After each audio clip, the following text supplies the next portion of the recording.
2019 Mississippi PowerShell User Group virtual meeting. Tonight we have Microsoft MVP Anthony Nocentino presenting OpenSSH for PowerShell Pros. So take it away, Anthony. Cool. Thank you, sir. Thanks for coming. This is OpenSSH for PowerShell Pros, and as Ron said, I am Anthony Nocentino. I'm a consultant and trainer and founder of Centino Systems, where I specialize in system architecture and performance. I like to design systems for my customers, and I like to make things that are slow, unslow. Data Platform MVP, friend of Redgate, which is kind of a SQL Server community award, I guess you could say. Linux Foundation certified engineer, and a Microsoft certified stuff.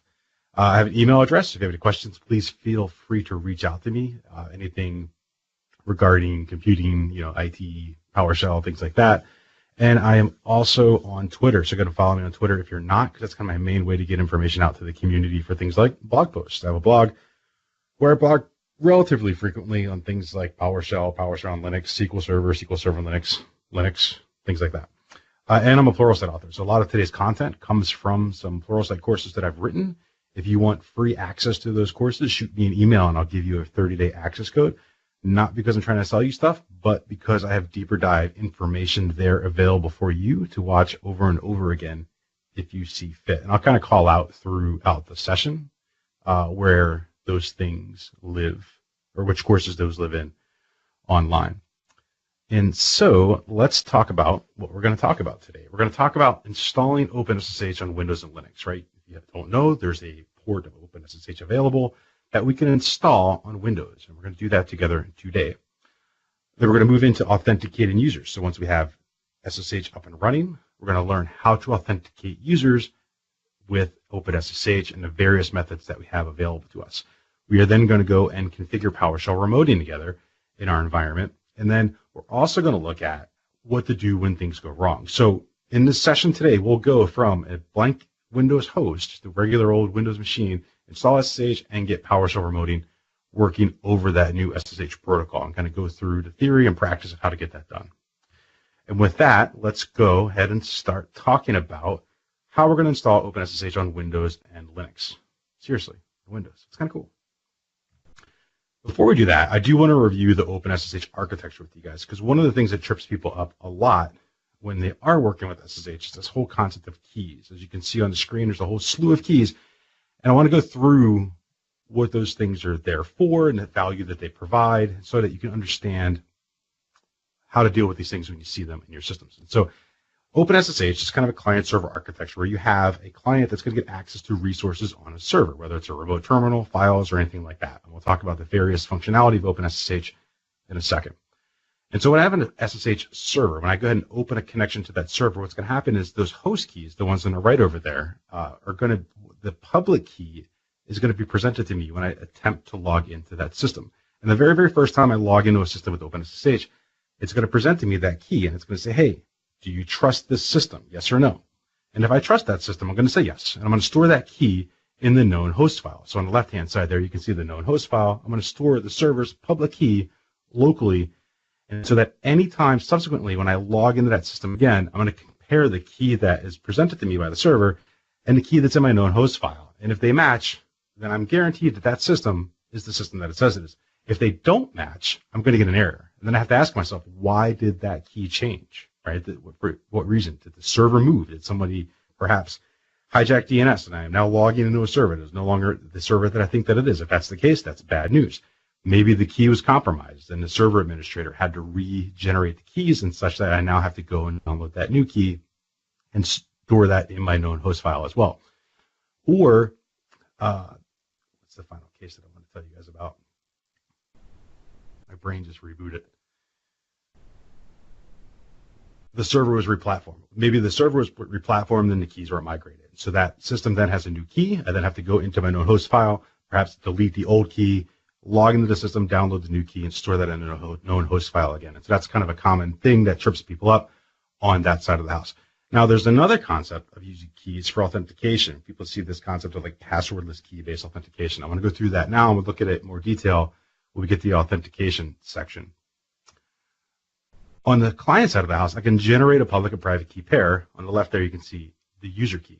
I take the public key, and I take that and stick that on the remote host in an authorization file. So now, when I log into that system, there will be a key exchange that occurs, and I can log into that system without a password, right? But that's probably not the best way to do things in a world where we need things to be very, very secure. It's convenient that I don't have to have the password, and I'm authorized and authenticated with that user key, but I really want to put a password on that private key. And so then I have two-factor authentication. I have the user key that's distributed to the remote server, and I also have a password on my private key. So now it's not only is it something that I have, the key, but it's also something that I know, right? And that's really a good way to maintain a high security environment. So client and server, a whole slew of keys available to us, and there's one left, the session key in the middle. So when I do have that connection and it's up and running, the session key is actually used to encrypt the tunnel, right? So when we first log into the environment, or from client to server, we asymmetrically do a key exchange, or we use asymmetric encryption to do a key exchange. That key that is then moved from the server to the client seeds a symmetric encryption algorithm, which is going to be used for the remainder of the connection. So those are kind of the big three keys that are going to be exchanged in OpenSSH. This picture is not my picture, and I do want to call out the source. There's a fantastic book from O'Reilly in 2009, the SSH Secure Shell Definitive Guide. I was going to draw this picture myself, and then I found this, and I was like, wow, that's about as good as it gets. And so shout out to those guys for some fantastic stuff. So let's talk about key OpenSSH functionality. So what do we get out of the box? We looked at the architecture. Let's look at what it can actually do for us as a networking protocol. And the primary thing that it does for us is provides secure client-to-server communication. I can exchange information, data, commands, things like that between client and server securely, right? And have a lot of integrity and authentication that occurs throughout that. We'll talk about that throughout today's session. I also get remote command execution. So in PowerShell, you guys are probably used to using the invoke command where I can blast a command at a system or a collection of systems very easily. Well, we can do that in SSH. We simply parameterize a SSH call with the right command that we want. The command is sent to the remote server, and the output is received back over standard out and thrown onto the screen or redirected to a file wherever you would do with your normal file I/O or output I/O. We can securely copy files. I can take files from my local system, copy them to the remote system, or vice versa. I can copy files from the remote system to my local system. I can tunnel arbitrary TCP services for doing fun things like firewall evasion, which is pretty cool. We can take an insecure service, say I have on the server side, I have a service that is not exposed to the internet, or the port may be blocked, or it's insecure and I just don't want to open it up to the world. I can open up SSH, build a tunnel between my system and the target system, and send my application level traffic from the client on my SSH client side over to the server and hit that protocol or hit that service that's available on the remote system. Lots of value there in doing that. And that's actually becoming, just a quick aside on that one, that's becoming a common use case in cloud providers where I do have SSH access to AWS or Azure, and I want to get access to a service maybe that's either on a server that's not exposed to the internet or a service that is behind a firewall, and I can use SSH to hop through in a jump box scenario. So we talked about host keys a second ago, right? Ensuring that the remote system who it says it is. And that's very valuable in that host key is presented to us from the server to the client so that we can always guarantee that the remote system is who it says it is. If it changes, we have to ask ourselves the question, why did it change? SSH also provides message integrity, which is crucial in a secure communication. Is the message that was sent from the client the message that was received on the server and vice versa, right? Or did something change in flight? If that's the case, that's bad news. Perhaps if I'm executing a command, the last thing I want is someone to be able to inject some text into a command that I think is being executed, change it along the way, and perhaps impact what's really going to occur. So message integrity is a valuable piece of functionality. And why are we talking about this? This is now the new transport layer for PowerShell core remoting. We still have WinRM, but in the cross-platform world that's being built, by Microsoft with PowerShell core, we needed to have a way to be able to communicate in a heterogeneous environment, right, with Windows and Mac and Linux, and that underlying substrate is now going to be SSH. WinRM's still there, though. So let's talk about installing OpenSSH on Windows. Let's kind of talk about the universe of things, where we get the software, how we get it installed, and what it looks like. And we're going to do that now. So the PowerShell team is managing a GitHub project of OpenSSH. So if you go to github.com and you look for OpenSSH, you'll see underneath the PowerShell team's projects is a fork of OpenSSH where they are building and maintaining an active branch of the code. And if you want to, I have a link here for you guys to go check it out. You go to github.com, and I'll have the detailed instructions on how to get started installing OpenSSH on Windows. But we're going to do that together today. I will tell you this, you are going to get your hands dirty a little bit, a lot less dirtier than it used to be. In the current distribution that's available on GitHub, you simply download a zip file, you extract it in a particular location, and you run a PowerShell script that does the heavy lifting for you. But it's not next, finish, and it's not simply something like enable remoting, which is things that we have in other parts of the world. You're going to have to extract that file and run that script on your own. It's better than it used to be, though, because what you used to have to do is download that file, run psexec, start a process up, register a service as a particular user account on the system, run a registry key, start your services. It was a kind of a mess, but they got that all sorted out, and it's nice and tight now. But it's going to get better. It's going to be a Windows feature, and it actually is in the Fall Creators Update and Windows Server 17.9. And if you go and check out this blog post here by Joey Aiello, who is a program manager at Microsoft responsible for PowerShell Core and OpenSSH, he describes this current state of OpenSSH as a Windows feature. So you can do something as simply as like add Windows capability and get OpenSSH to the client and also the server. For a while now, I've been using Windows Services for Linux as a client, which I find is a very valuable or easy way to get OpenSSH as a client. I wouldn't run it as a server because of the whole layers and things like that that go into Windows Services for Linux, but it gives me the fully featured Linux OpenSSH client. There are a couple of dusty edge cases for in the Windows OpenSSH that aren't quite polished off yet, but just give them time. I'm sure it's going to happen. And so that's how I've been using client-based OpenSSH. But in Fall Creators Update, you get both client and server. So it's there for you guys now. And in Windows Server 2019, I've read in some industry blogs that it's going to be available. OpenSSH will be part of the app operating system distribution, which I think is pretty cool.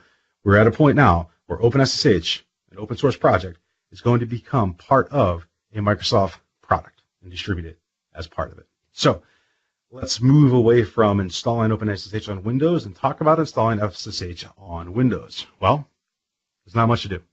It's there usually by default, both the client and server.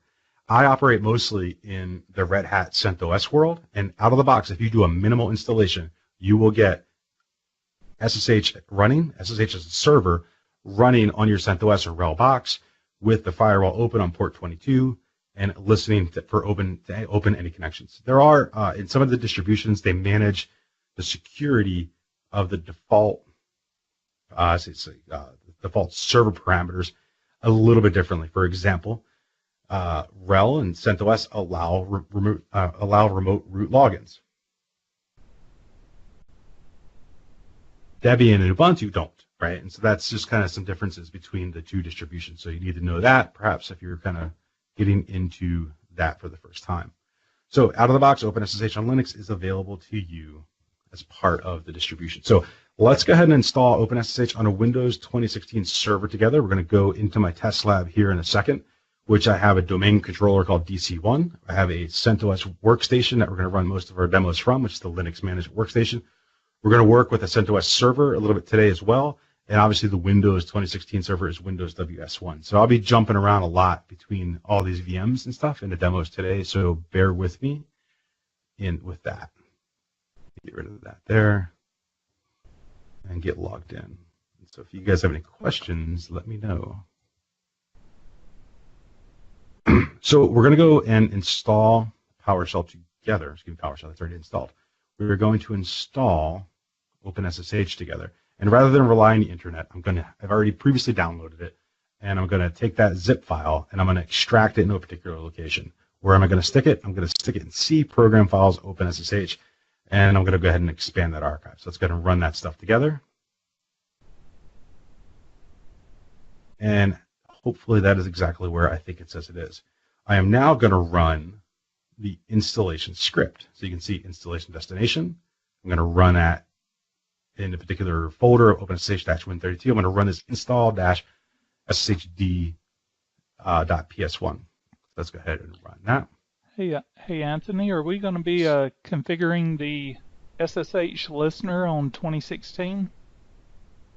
That's kind of what we're building up to today. We're going to do the SSH installation today, and then we're going to get all the way through to the point where we can do entropy a session from a Linux box into this Windows box. Okay, cool. Is that what you mean? Yeah, we had a question in the chat, so I was just making sure you were aware of it. Yep. I think if that's what we're looking for, I think that's where we're heading. Well, I know that's where we're heading if that's the question that's being asked. So we ran the script. We can see the SSH daemon and the SSH agent services were installed successfully. So there's two services that get installed out of the box: SSH daemon, which is responsible for listening to and managing connections, and the SSH agent, which we can use to store key information and to do key-based authentication and things like that. I'm going to go ahead and add a firewall rule to allow SSH to come in. So I'm going to name that SSHD. We're going to call it the OpenSSH server, and it's going to list it on local port 22, so on protocol TCP. So let's go ahead and run that, and we're good there. One of the things I want to do right off the bat is see, is it up and running? So we get service. We're going to go ahead and run the selection, and you can see that out of the box, both of those services are stopped. So we need to go do a little bit more homework.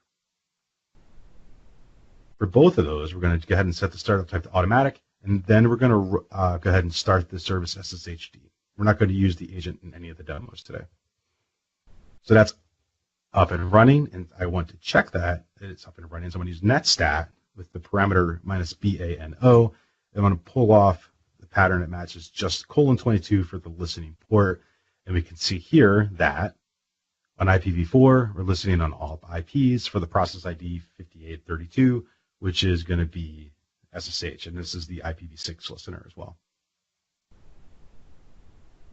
With that, let's go ahead and hop back into here and talk about authentication. So what we just did is we installed OpenSSH. It's up, running, and listening. We haven't done anything with it yet. We're going to talk about authentication now, and then we're going to get in there and start testing things out. So let's go ahead and talk about the various authentication methods that are available to us inside of OpenSSH, like how we can auth our users.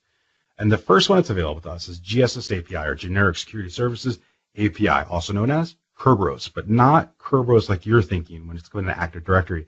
What this is going to do is authenticate the service and the server itself. So not what you're thinking about when we're talking about Act AD and its Kerberos authentication. That's going to happen a little bit in another authentication method, which we're going to talk about in a second.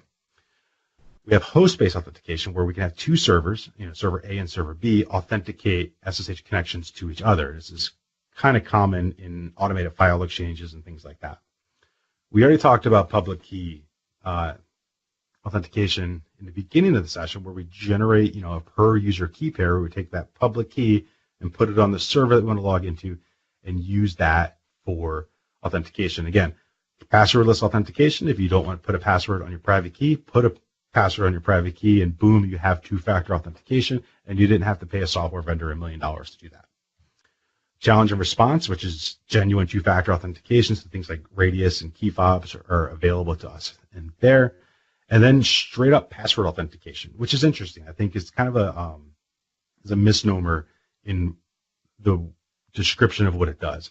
What password authentication is really doing in terms of OpenSSH is it's taking the incoming authentication request of the users logging into my system, and it's taking that username and password request and handing it off to the operating system to authenticate. Out of the box, it's going to look at the local authentication database on the system, whether it's Linux or Windows, and it's going to auth the user there with the username and password. Now, I'd like to think of it more like, it's system level authentication. Now, we can configure the underlying operating system to also hand off that authentication request to a directory, right? Whether it's going to be Active Directory or some other open directory that's available to us. So we can say, we're going to do this together in a demonstration. When the username and password comes in, it's going to get passed off to the underlying OS, whether it's going to be authenticated to the local files, yes, or if it's going to go to AD or any other authenticating mechanism from the operating systems level. And what's interesting about this is these authentication methods are going to be processed in this order at login. We'll try Kerberos, host-based, key-based, and go down and march down that stack. If you ever have a problem when you're distributing your key to a system and you're like, oh, I put my public key on the remote server, but it's still asking me for my password. This is why, because they're processed sequentially. And this is important because if I go make a configuration change to my authentication methods and I remove password authentication, I'm relying on key-based authentication. If something goes wrong with my key, I'd like to fail back to password and still be able to get into my system remotely. So we do want to take that into account when we're designing how we authenticate users into our system. But most of the time, what we're going to be doing in our configurations is going to be authenticating users that are part of either a local system or an Active Directory in the Windows world. So we've talked a little bit about local user account databases, asking the underlying operating system to do that work for us. Again, it's the OS that's going to decide, hey, am I going to auth this user against my local files or my local databases, or am I going to hand that off to AD, right? And so let's talk about how AD auth works in this condition. So it can be used to both Windows and Linux, and we're going to do both a Linux AD authenticated SSH session today, and we're going to do a Windows-based authentication, AD authentication in an OpenSSH session today as well.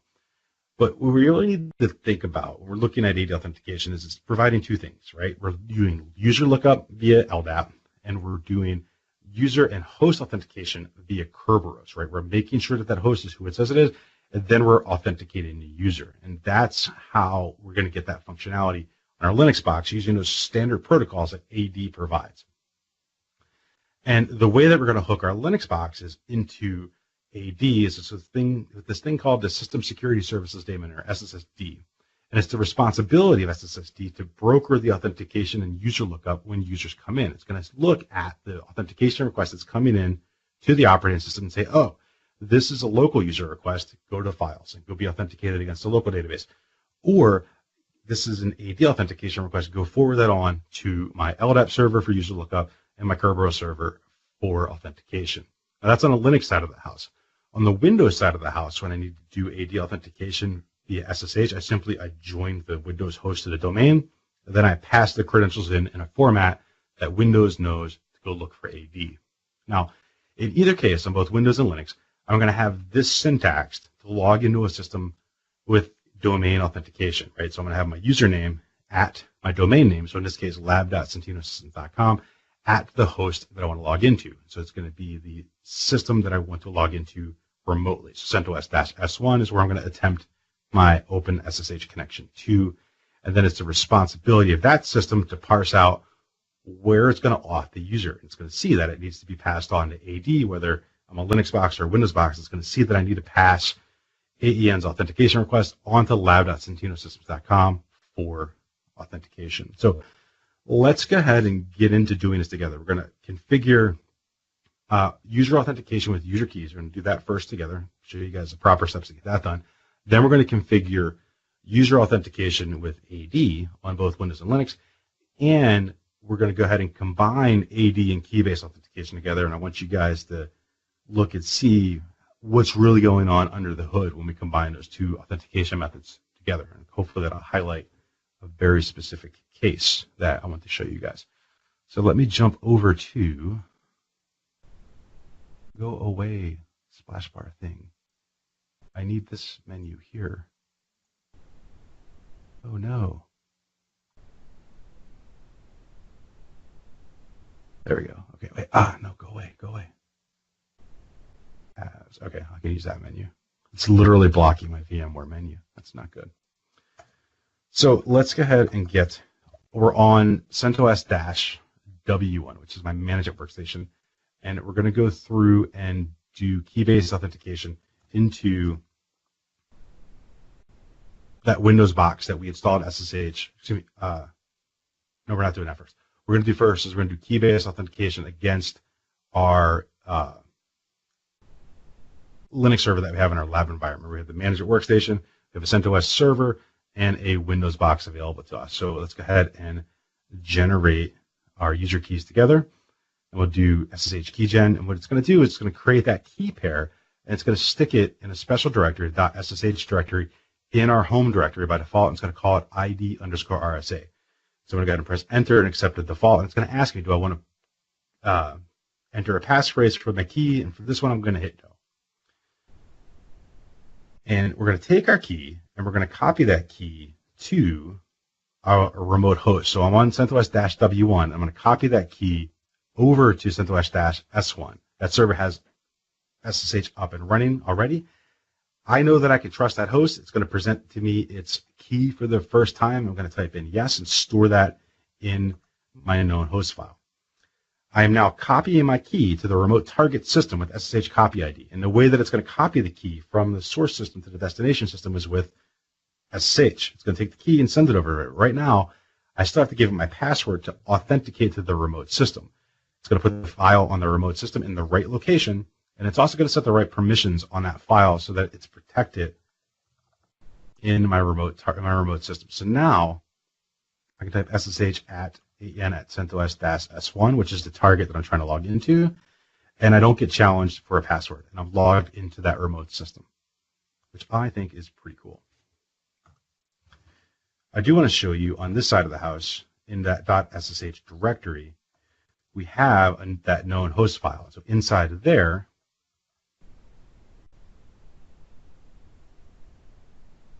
you can see that's the key for the remote target system. You see CentOS-S1, 192.168.1.21, the key type, and then the actual public key. So if something did go wrong with my authentication and I needed to remove this key, I would delete this line, re-download the key, if I trusted that remote system still.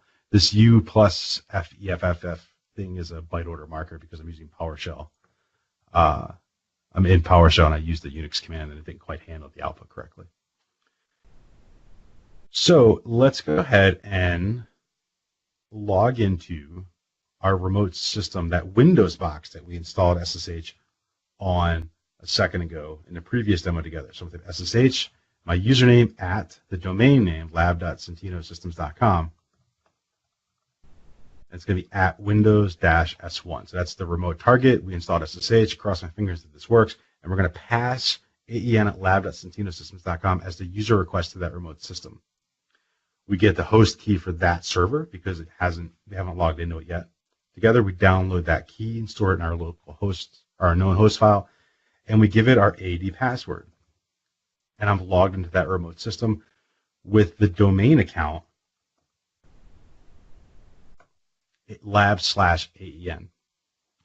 And we didn't have to do anything other than install OpenSSH on that system. That system was already joined to the domain, so no additional configuration was required for AD authentication for that Windows box, right? Because it's that password, the authentication methods that we talked about, we're using that password authentication method, which is really, like I said, handing it off to the underlying OS to make the decision on how we authenticate our user. So let's go ahead and set up AD authentication on our Linux host together. This is kind of a hot topic. And so let's go ahead and log out of that box and clear our console. Yo. So it's with the AEN at the domain name. So if there was a local account, you'd use the same credential. It would just be at the server, that kind of thing. So you could do local accounts and all that kind of stuff. Absolutely, yeah. So AEN at, I don't know if I have I know I have this account, administrator at Windows-S1. So this would be the local administrator account. Hopefully I remember the password. I do, and I can type who am I, so then it's going to be the local administrator. So yeah, good question. And then the password is in SSH, password kind of thing. It's doing authentication using the SSH keys, not the key, but that kind of thing. So we didn't distribute a key to the Windows box. So we are relying solely on password authentication to get into that remote target. We put a key on the CentOS box. So for that particular system, we did CentOS-S1. That's the server that we have keys set into. So the first demo is the key-based authentication into the Linux box. The second demo was AD auth into the Windows box. So did it require some particular credential that the AEN at domain had a certain right in order to connect? Like with some of the connections, you had to be part of a power user or something. Just any domain user can do this, or was there a default? Yes, that's actually a key point. I don't cover it in this session, but let's do that. Okay. We'll have extra time at the end of, if we have, I'll make extra time we can do that. What we do is, I'm getting a little out of ahead of myself, but let me just show you real quick conceptually where that lives. It's the same exact concept. I'm on my Linux box, but it's the same exact concept on Windows. We'll go and we'll edit a file.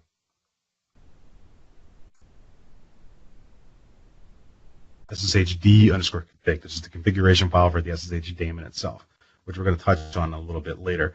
In here, there's going to be a parameter called allow groups, and so we'll do it together. If I don't let me forget.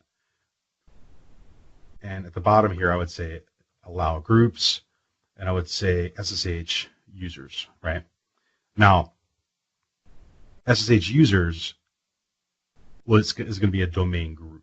Right now, by default, allow groups. The allow groups parameter allows all groups. Right, and so this is a common technique to clamp down who you would let into your system. Right.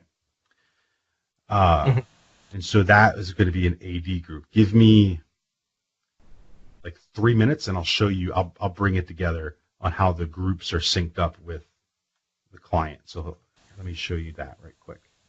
No worries. Yeah. I don't want to derail this. So No. It's a good thing about online sessions. I don't have like other speakers like behind me, right, that I have to get out of the way for.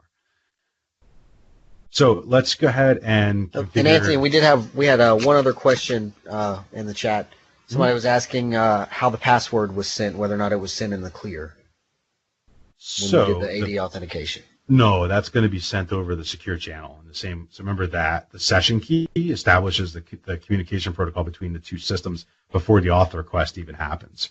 Let me see if I cover that in this session.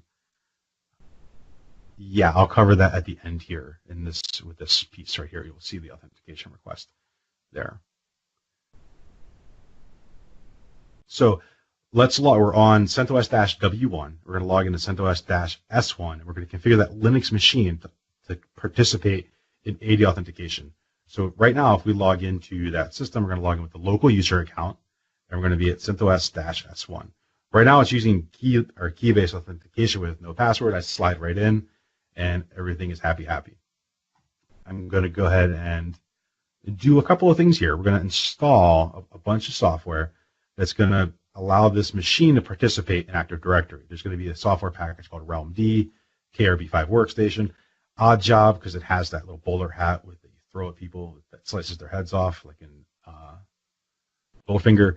But its actual job to do is to make home directories, not chop people's heads off, SSD, and the Samba common tools. So these things all together are the packages that we need to facilitate AD authentication. So let's go ahead and install those together on CentOS-S1. And then we're going to join this system to the domain with the following command. So this is going to go and I install this stuff, which I've actually already installed. I didn't have to rely on the internet connection today, but you can see it says there's nothing to do because those things were already installed. So to get the system to participate in Active Directory, we type sudo realm join the domain that we want to join, so lab.centinosystems.com, and then the domain user we want to join it with, and -v for Verbros, because we love looking at Verbros output. So let's go ahead and pop that down here. Hit enter, and give it my AD password for the account that is allowed to join machines to the domain. So what happened under the hood here when I ran these commands is it set up Kerberos, so this system can now participate in Kerberos conversations. It also set up LDAP to forward my local system user login requests to the Active Directory LDAP server. So now I can do things like ID at lab.centinosystems.com. And the ID command does basically a very basic user lookup for user attributes for Linux users. But in this case, that Linux user is going to be on my domain. And we can see that I'm going to get back some various POSIX user attributes that represent this particular user in my domain. So I have a user ID. I have a group ID. We talked about that SSH users group, which it does not look like I'm in the SSH. Oh, there it is. SSH users, right? So now when we talked about allow groups a few minutes ago, this particular user is in the group allow group, or is in the group SSH user. So by default, that allow group's parameter is not set, and the default setting is all groups. If I just simply type allow groups and then put SSH users in there, or any group, right? It could be potato at lab.centinosystems.com. Whatever that group name is, I then immediately clamp it down to that group. It's space to limit it, so I can have 1 or 2 or 3 or 10 SSH or user groups to represent the domain users that I want to clamp that down to. So that you kind of go to that security question of not allowing everyone in the universe SSH capabilities into your box. Anthony, we got another question. Sorry. No worries. Somebody was asking whether or not the UID and GID numbers are related to the SIDs. I don't know. So the history behind, I do know, I'm not an Active Directory ninja by any means. So my understanding of that is mostly going to be on the Linux side of that. So back in the day, in 2000 and Windows Server 2003, that Active Directory, you had to extend your AD schema to add in POSIX attributes, and they were completely separate numbers that you would literally punch in on your own. That got merged into the default AD schema somewhere along the way. This is a 2016 domain controller. So the point I'm trying to make is back in the day, they weren't, right? They were just simply other values. I don't know for today, but that's a good question. Is there some correlation there? Really, what happened? Oh, go ahead. Well, I was going to say, so it's my understanding the 2003 R2 schema is where the POSIX attributes were added. Yeah. But what I believe, so I'm not exactly sure with the module you installed. So I'm not a Linux guy, but we do have a lot of this stuff working at work, and I help do it on the AD side. Cool. So if there is no UID number or GID number and UID, the UID string, if those aren't populated, I know that SSSD has an algorithm that it will use. It will take the RID, and it takes an offset. I don't know the specifics of that. We actually don't use that. We define a separate UID number. Right. But I do know that the SSSD will, for RHEL, will take care of that for you if you don't have true Unix attributes attached to the user. Cool.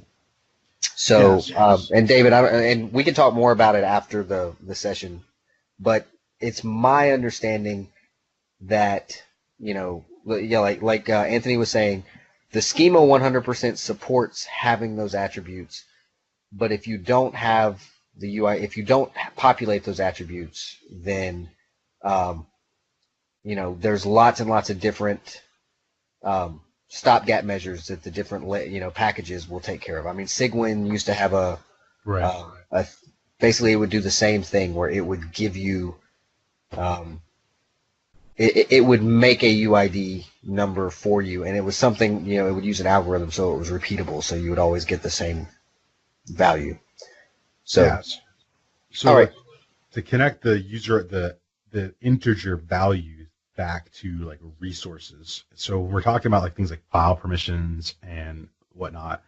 You can see AEN, which is my local user account that we're logged in as. I'm logged in as, typo city. I'm logged in as AEN. If I do ls minus LA, you can see that the user and the group own this resource.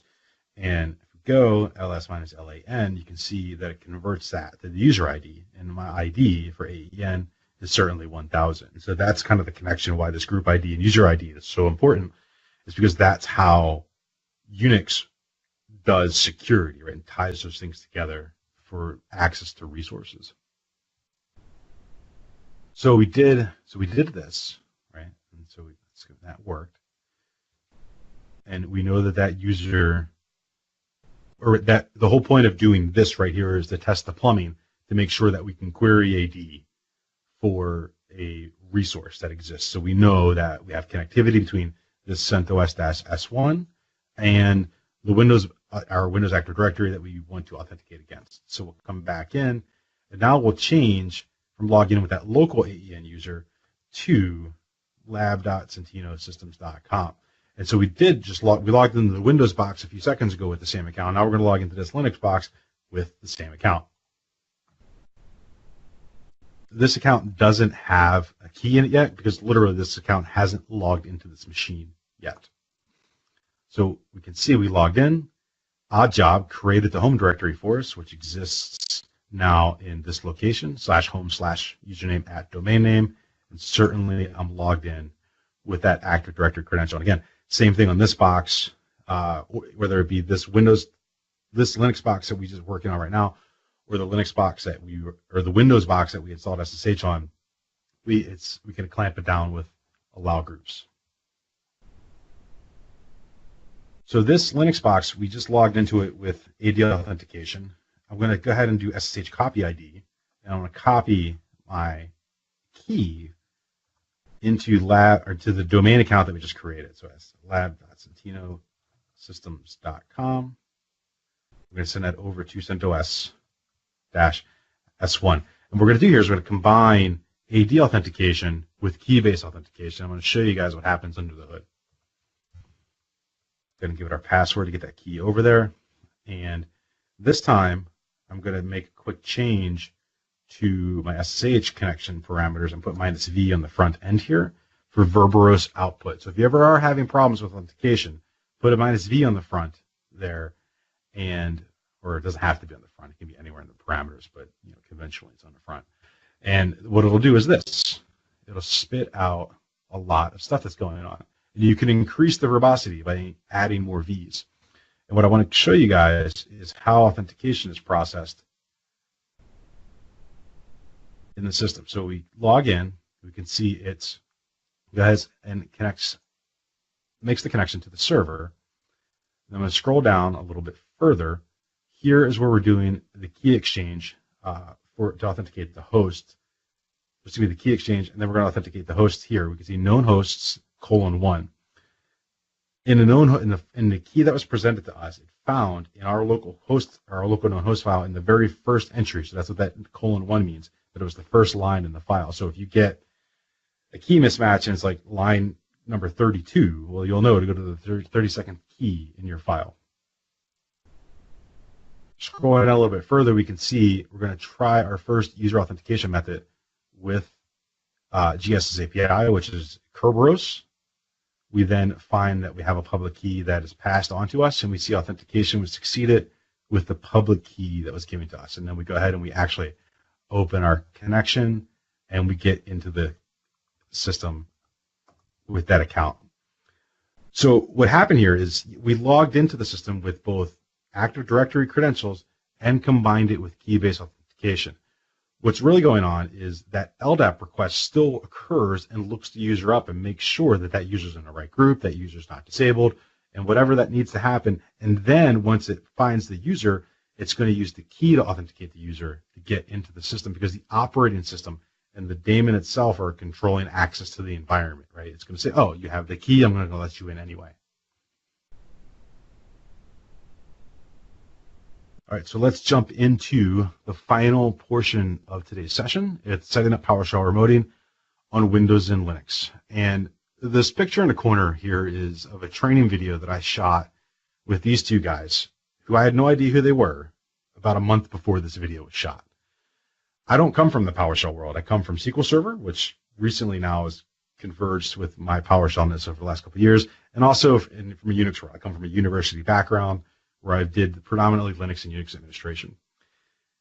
And so a couple of years ago, I became a PowerShell author, and I get an email from Don Jones, and he's like, I need a Unix guy to do this thing. And I'm like, what do I need to do? He's like, I can't tell you. And I'm like, oh, okay, sounds cool, sign me up. So then about a week later, I get another email from Jason Helmick, the bald guy in the corner there. And he's like, hey, I need you to, and I'm like, oh, first off, when Don emailed me, I'm like, who's Jason Helmick? And I Google Jason Helmick, and I'm like, oh, all right, PowerShell MVP, wrote like 87 books, 87,000 Pluralsight courses. I'm like, all right, this guy clearly knows what he's doing. Jason and I, actually it was a Skype call. We get on a Skype call, and he's like, hey, we're doing this thing. They're going to open source PowerShell on Linux. I'm like, all right, whatever. I'm like, PowerShell's cool, right? And I really didn't really know what it was. At that point in time in my career, when it came to using PowerShell, I was the guy to Google some stuff and was like, oh, PowerShell, all right, copy, paste, edit, run. That didn't work. Google, copy, paste, edit, run. Oh, that worked, sweet. I was the copy and paste PowerShell guy, right? So then we're in this Skype session. He's basically telling me they're going to open source PowerShell on Linux. I'm like, great, PowerShell, cool. And he said, you're going to do this video with this guy, Jeffrey Snover. I'm like, who's that? And I'm like, Google. And I'm like, oh, that guy. Okay. And so this is about a month before I shot this video. And I had to teach myself PowerShell in about 4 weeks so that I can sit down and have a conversation with Jason Helmick and Jeffrey Snover about how I think PowerShell is going to work on Linux. And it was a little bit intimidating. But what happened in that journey is what's cool, because I learned the tricks that you guys have been using for years, and PowerShell became a real part of my life. That's why I spoke at PowerShell Summit this year and participated in this community with Mike for the Mississippi PowerShell User Group.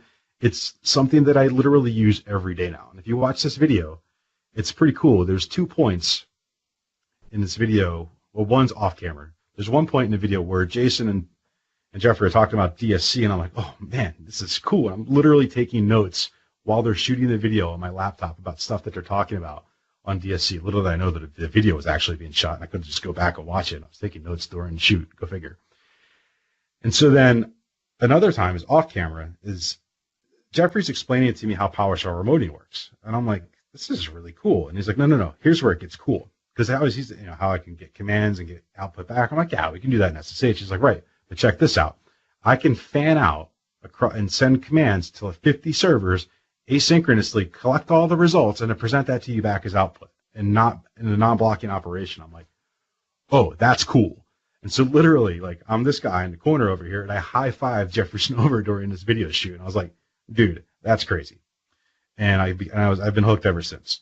So let's talk about how we're going to bind the stuff that we've been working on, right? We worked on installing OpenSSH on Windows. It was already there for us on Linux. We made sure we had AD authentication on both the Linux and Windows systems. Now let's move it up the chain and get it so that it can talk to PowerShell, right? And we're going to do some server configuration for OpenSSH. We're going to go and touch that SSHD configuration file again. It lives in /etc/SSH on our Linux systems. Now, there is an SSH underscore configuration file that lives in that directory. This one's SSHD for the daemon. SSH underscore config is for global settings for client configuration, so we're not going to mess with that in today's session. On Windows boxes, this file lives in %program data %, right? We put our binaries in technically %program files but in C:\program files, that's where we put the binaries. When you start them up, it puts them in program data, SSH, SSHD underscore config, and also log files and whatnot live in that directory as well. And the host key and your Windows host keys and things like that live in the same directory. So let's talk about PowerShell core and subsystems, right? So all the stuff that we're talking about today is PowerShell core, not Windows PowerShell or 5.1 or all the old things I don't want to say old things, but all the not PowerShell core things. And so inside of PowerShell core, we're going to rely on some SSH functionality called a subsystem, right? What a subsystem does, it allows me to put a piece of metadata into my SSH connection to tell that remote system to do something. And what it's going to do is pretty cool. We're going to configure a subsystem for PowerShell. So here we can see this is going to be a configuration line. It's going to live inside our SSHD underscore configuration. We're going to declare a subsystem with the name PowerShell, and we're going to point it to this binary, right? C program files, PowerShell 6.1.0, preview.1, pwsh.exe. And then those 3 parameters there are PowerShell's parameters, not part of the subsystem. So that is going to be in one line inside of our SSHD configuration file. Now, when 2 systems make a remoting connection together over SSH, what they're going to do is that SSH, the underlying substrate, is going to tell the remote system, hey, I need you to start up the PowerShell subsystem. It's going to start up a PWSH process on the remote system, and then the PWSH process on my local system are now going to get tied together with SSH as the substrate that's communicating between the 2 systems. It's going to connect the 2 it's going to connect the 2 processes via standard streams over that SSH tunnel, and that's how the commands and data that you're going to use move over from PowerShell into SSH across to the other system, pop out of SSH on the other side, into an already running PowerShell process on the target system. And that's how data will move to and fro. So PowerShell as a subsystem. What we're looking at here in that very first configuration line is just for Windows, but there's a couple we're going to have to do this in all the systems that participate in PowerShell core or SSH-based remoting. Now, the astute Windows person will notice that those slashes in C program files, PowerShell, yada yada, are slashes to the right. That is true. They need to be that way because generally in a Windows environment, you have slashes to the left, right? We've got to be careful with that. In the SSHD configuration file, they need to point to the right. Honestly, I have no idea why. But there were two SSH, OpenSSH developers that were in my session at PowerShell Summit. I should have grabbed them and be like, why? I'm sure there's some crazy legacy reason, but we'll see. On Mac, if you install PowerShell on your Mac, you're going to configure it to point to this path, right, for PWSH. And on Linux systems, it's going to be in bin PWSH, or sometimes USR bin PWSH, but usually those two directories are symbolically linked to each other. So let's go ahead and configure subsystems and then use enter PS session to go from one server to another and configure in a configured PowerShell remoting connection. So we're going to do this from this Linux box here. Actually, no, we're not. We're going to jump over to the Windows box because we're going to log into it from the Linux box. So we're on that Windows server here. And I'm going to switch over to this demo now, enable -remoting, and I'm going to open up a notepad, and I'm going to add the following lined note to that notepad. So that's that one that we looked at pretty closely in the presentation portion, and I'm going to go ahead and move this over a little bit. Scroll down a bunch. We can see that there's already an existing subsystem there for SFTP. We're going to add PowerShell here. Slashes to the right. Let's go ahead and save that out. Close this off, and then we're going to bump the SSH service to restart it. That's it. We've now tied together PowerShell core and its remoting capabilities and SSH. We're going to jump back over to our Linux box, CentOS-W1, and we will be able to log into our system. I do want to call out that I'm running 6.1. Well, clearly I'm running 6.1. I'm on a Linux machine, right? But I'm running on PowerShell 6.1, so this will not work on Windows PowerShell. So I'm going to grab that, hit F8. See, oops, sorry, I'm not on the right box. Let me go ahead and exit out of there. I do need to be on this machine right here. Let's go ahead and press F8. And I get an error. I get MI result access denied. Out of the box, if I do enter PS session and I pass it the positional parameter Windows-S1, it's going to try to make that connection with WinRM, right? So I have to go then make a modification to the command and say -SSH transport with that switch parameter there. Now I can log into the remote system with SSH PowerShell remoting. So you can see here, I didn't pass any username and password, so it's going to pass the username that I'm logged in as right now. So it passed AEN over there, so it passed it and it logged into a local user AEN on the remote system. So it's Windows-AEN. It's going to log back out. There's another parameter that's available on Enter PS session called -hostname. This is enough to tip the equation to get us over to use SSH-based remoting. -computer name generally is going to point you to use WinRM. Isn't going to work. That's what the positional parameter points you to in that first example.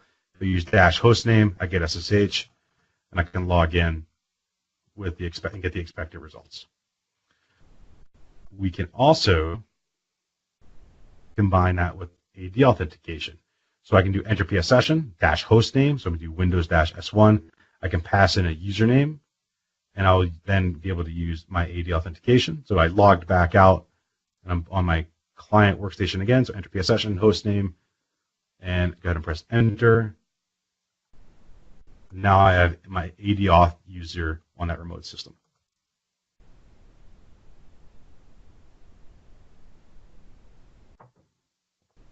So it's got to get back out of there. And I want to do one last thing. I'm going to try to use PowerShell remoting. So enter PS session, hostname, CentOS-S1, and my AD user account on that system. It's going to run that. and I get an error. So the background process reported an error with the following message. The SSH client has ended with the error message, subsystem request failed on channel 0. That's because on the Linux box, I did not add the subsystem yet for the remote system. So it's a good thing we get a clear, precise error. That's like, this is what you need to go configure.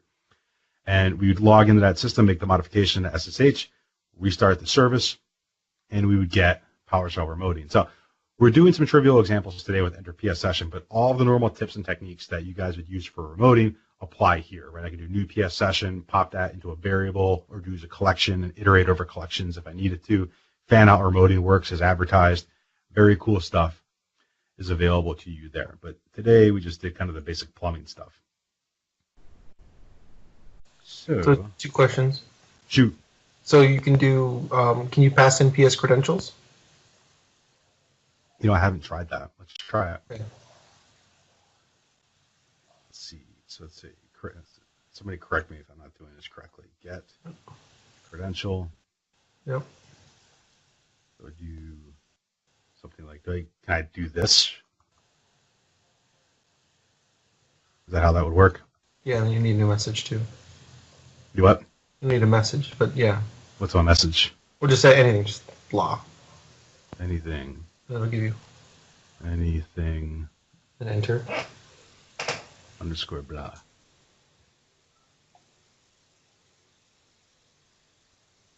Okay. Enter PS session, host name. I'm going to pass that. Let's pass that over to, we'll do it to the Windows box. Windows-S1 dash credential. Cred. No. Parameters that cannot be resolved. These are name parameters. One of them are parameters cannot be used together. An insufficient number of parameters. Did I do that correctly? Like, would that have normally worked? I mean, try without the host name and then do the SSH transport. I mean, it could just be that they didn't. Yeah, that's a good point.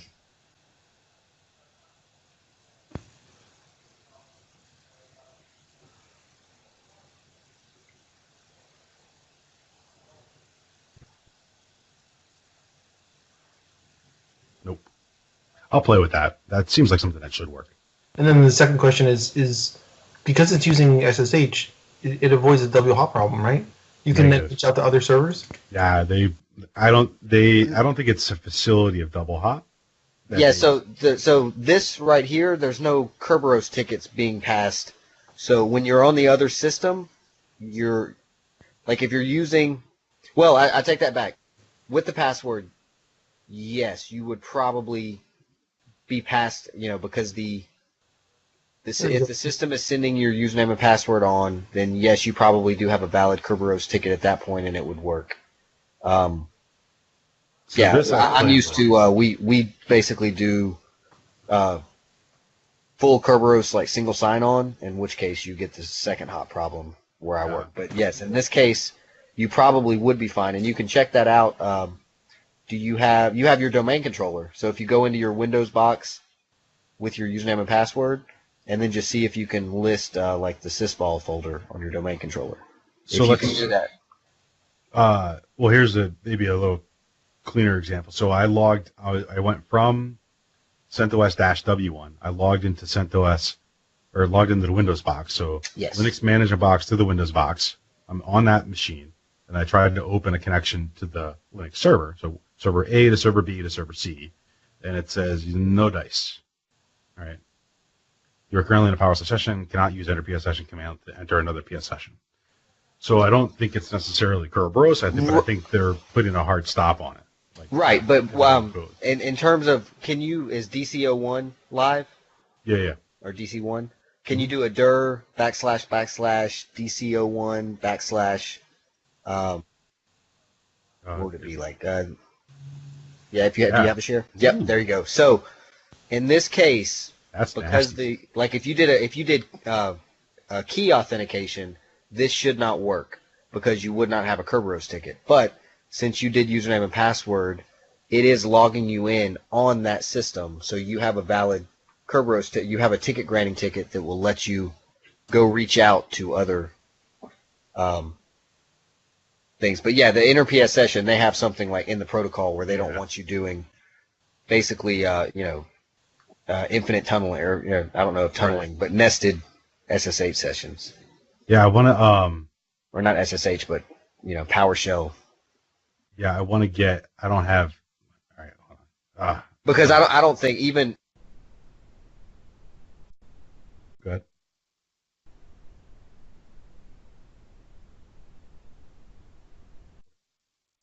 Did I lose you? Yeah, I lost you, Ron. Ron, stop talking. Yeah, he'll probably be back. Okay. All right, we'll continue on. What I do want to, I'm going to test this on my own after the fact, but is AD auth into the PowerShell remoting into the second server, CentOS S1, and then try to get child item on that resource again. See if that works. So, all right, let's get moving. So we're over, but we're not too far over. And look at troubleshooting OpenSSH, or why doesn't this work? So let's talk about troubleshooting. If you're troubleshooting PowerShell remoting, stop and go back and make sure that SSH works first, right? So you can decouple the two and go and make sure that your underlying substrate, your underlying protocol, is there doing its job for you. If that's working, then move up in the troubleshooting PowerShell remoting. And one of the key things, and we already looked at it, is adding verbosity on the client side. And what that will do is get you great output on what's going on. So you'll know if your host keys are mismatching, if there's a permission error on your user key or things like that. Minus, you can keep adding Vs, I think up to 3 Vs to increase the debug level and verbosity of the client connection. You can also debug on the server side. So what we can do is there's some techniques where you can go and you can make a modification in your SSH config, and you add a log level debug 3. What that will do is increase the verbosity of logging into the SSH log file. And if something's going wrong, you can use that to troubleshoot your SSH connection. And it's really good. Actually, it's one of those times where you get like really good errors. And you're like, oh, okay, that makes sense. There's really good techniques on how to do this on Windows at this URL here. And it kind of goes through the process of getting it up and running. There are some things you have to kind of jump around to get that working correctly. In the latest version of PowerShell, OpenSSH for Windows, it just came out 7.6.1.0, which came out about a week before PowerShell Summit, so about 3 weeks ago. The versions before that version logged into a traditional log file like you'd expect on any Linux system. 7.6.1.0 logs into ETW for Windows, so now your log lands in your event log, right? And you can go and browse that in your event viewer as you would. I'm sure I would much prefer it being a text file, but that's just me. And that's documented in this location here. So that's a really good way to make sure that OpenSSH is working. You increase your client verbosity or leverage server-side debugging to get that information out. One of the common things you're going to find is host key mismatches. You're going to be presented the wrong host key. You have to go and massage your known host file. But again, make sure that you understand why that host key changed before you arbitrarily accept that change.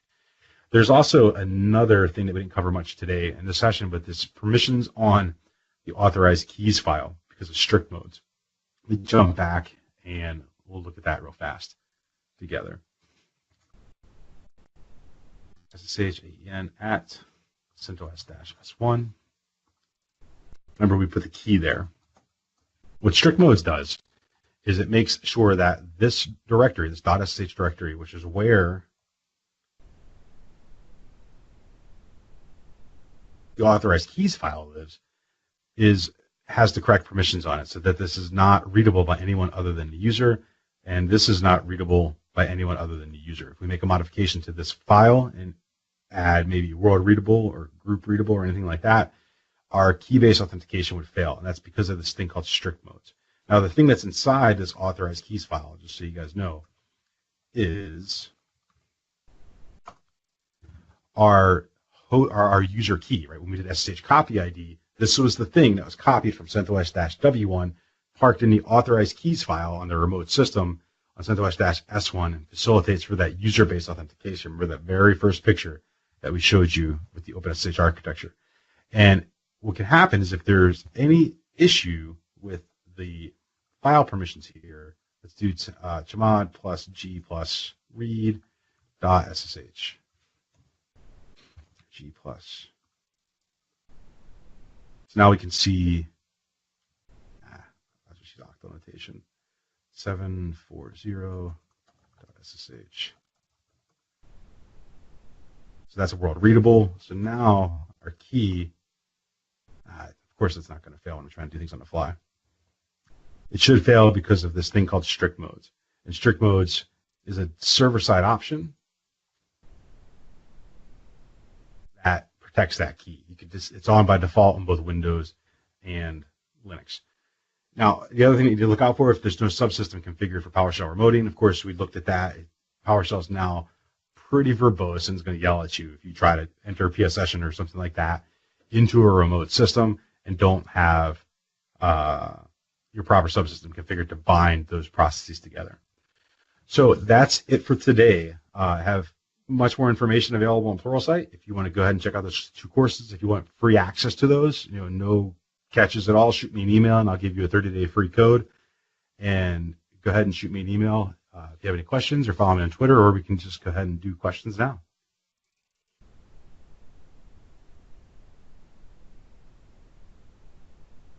All right, well, thank you, Anthony. Does anybody have any questions?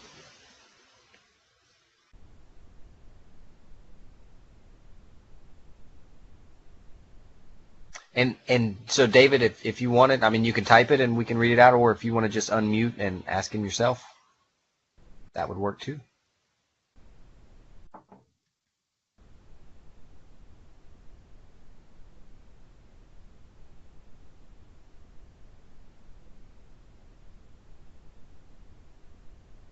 Are you looking in the chat section, Anthony? Yeah, I'm going through them. Okay. And earlier when we were kind of talking, I don't know if y'all were done talking or not, but my internet cut out, so I dropped out for about 5 minutes. So can you do a 30-second overview of putting? I can, but the best thing to do for that is going to be to go to Joey's blog post. Because mostly, like from a demo standpoint, I'm already riding on that port, so I'd have to go ahead and like uninstall things, and I'll probably mess that up. But I would go to Joey's blog post, which is fantastic. This is from December, but it's still pretty current, and it goes through. We don't use the GUI here, right? Let's just go ahead and scroll down, and we'll look at get Windows capability. You can see that we get these 2 options here, add Windows capability, and I'm like 99% sure that the code that you get is the stuff that's maintained in the GitHub project. So it's the same code. And so then all the things that we talked about with using user syntax and using paths and things like that are all going to apply in this case. So I didn't know you even went into goes into all that. Sweet. Yeah, key-based authentication. So this is pretty good stuff here for you guys. Configure an SSH server. I know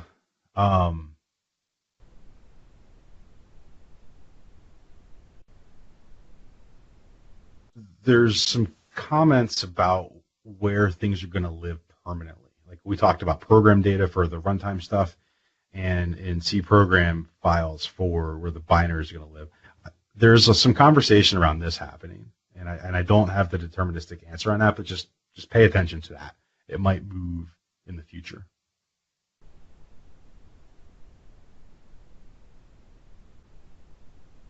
So someone asked, are these links on your blog or GitHub?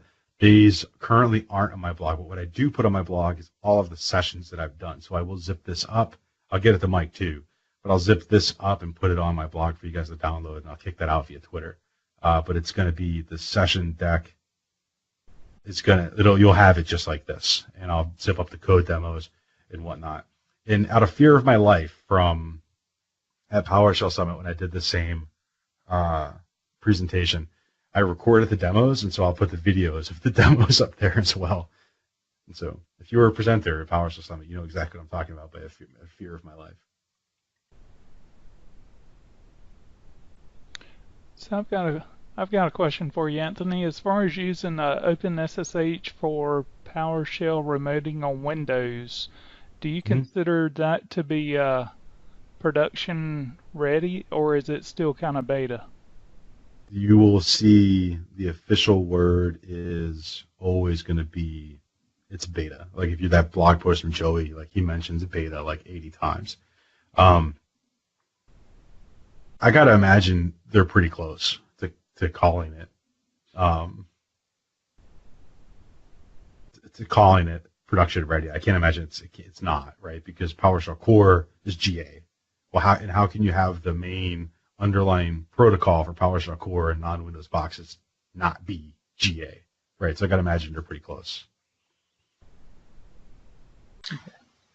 Do you know the status? So this is more like the Windows. I don't want to say port because it's not a port anymore. It is in the OpenSSH I guess branch. Mm-hmm.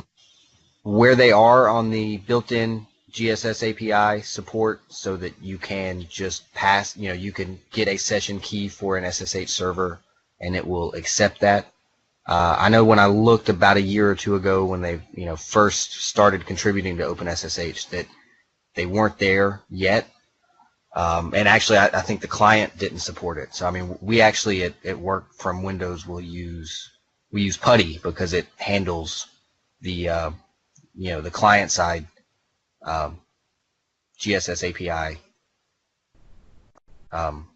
much better than what OpenSSH did at the time. And I mean, at the time, OpenSSH they were super upfront about it being beta, so we weren't going to run that anyway. Right. But do you know like where they are on that? To ultimately, I would love it to be you get the client and it could be the way that WinRM right now just works like with Negotiate, like it will just get your session key and pass that along transparently. That's what I want to see, and I don't know. Like you asked, like the question is, do I know when? I have no idea when. Yeah, and that's I know that they had issues in GitHub, and like I said, I just haven't checked. It's probably been a year or so. So I may tonight before I go to bed go see if they have any status. I just didn't know if you had like followed the the issue tracker or anything. No, there's like sidebar conversations and things like that you have with people, and so I don't know what the official stance is, right? Okay. And so I do know, like, if you go to GitHub, that there's an RFC for like enable remoting or something like that. They want to really like make this as simple as it is on Windows, right? So we don't have to go through these gymnastics anymore to get this up and running. Right. I think the value of today's session is that you guys know the plumbing, so that someday in the future, when you do enable remoting -SSH transport or whatever it's going to be, you kind of have, the plumbing of what's really going on under the hood, right?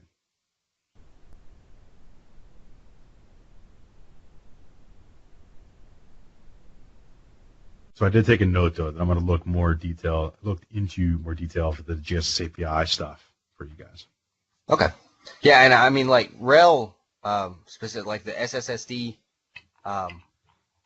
is they're making like insane progress in making RHEL be able to almost completely out of the box be a fully functioning AD client. I mean they have work to where they'll parse group policy and handle stuff, and like actually look at like user rights assignment type stuff to see who's allowed to log in.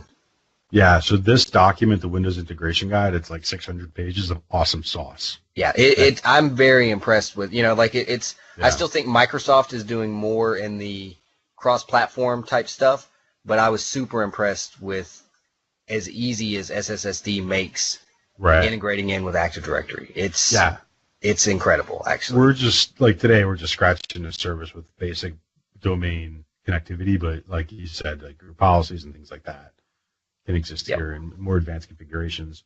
And so like dynamic DNS registration. So you join your Linux machine up and you turn it on so that it is a fully functioning. It will just, handles DNS just like a Windows system. Yeah, someone asked the dynamic DNS question in the chat, and I'm fairly certain that that's a core piece of functionality that exists. So the definitive answer is going to be in this guide, though. This is the cat's meow when it comes to combining the two. Yeah, and there you go, section 2.3, enabling dynamic DNS updates.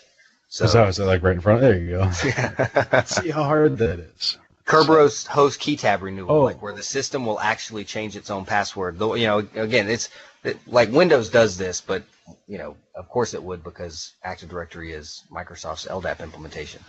But Yeah, that was something like Samba integration. You would have to kind of like rig some stuff up way back in the day if you wanted. What would normally happen is you would join a machine to the domain, and then it would just never change its password, like ever. Right. Dude, so like the old, so when I did the session PowerShell Summit, I made the joke. I'm like, listen, you guys don't know how good you have it, right? So back when I was in school and I had to walk uphill both ways in the snow and configure Kerberos and configure LDAP and do all that stuff and have to deal with password changes, right? That was hard. Now it's like one command, right? Right. So these kids these days. So, but this is great. So one of the things that, even though we're like making fun, you appreciate Active Directory. Like, I'm not an Active Directory ninja by any means. You appreciate the value and simplicity that it brings and for what it does, right? Domain authentication and group policies and dynamic DNS. This is, if you just walked up through the CD in a server, hit next, finish, you get that stuff, right? Very easily, which is pretty cool. Yep. All right, team. Well, I'm going to run. I appreciate you guys having me. If there are any questions, please feel free to email me. I'll put the decks online. I'll send them to Mike, and he'll certainly tweet out that they're available, and I'll get that to you guys ASAP. So thank you guys super duper much. Well, thank you. It was a really, really good presentation. Cool. Thank you very much. Yeah. All right, guys. Have a good evening. I agree with your presentation. Thank you. Thank you.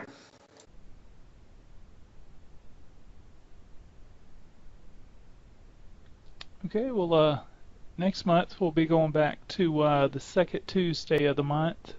We've finally gotten through all these scheduling conflicts the first part of the year with the this month it was the PowerShell Summit. So that's in about 3 weeks, I believe. Yeah, 3 weeks. So we look forward to seeing you guys, and we did record this tonight. Like Anthony said, he presented. This was one of the sessions he presented at the PowerShell Summit, so they should be publishing those videos as well. And I think I'm going to call it a night as well. You guys have a great night, and I look forward to seeing you next month. Thanks again for joining tonight. Bye-bye. Thanks, Mike. Thanks, Mike. Have a good night. Yo, and Mike, thanks for suggesting the Chattanooga PowerShell group. Oh, yeah. For anybody who's left, and I'll mention it next month, the Chattanooga, they're having a PowerShell Saturday in August. So I would definitely recommend that for anybody within driving distance. I'll be there, and Jeff Hicks, Jason Helmick, and several people. And I know a lot of the people from the PowerShell Summit have mentioned that they may be going as well. But yeah, so it's something that's probably going to sell out, so I would go ahead and get my tickets. And anyway, look forward to seeing you there as well. Yep, here. Have a good night. See ya. All right. Good night, everybody.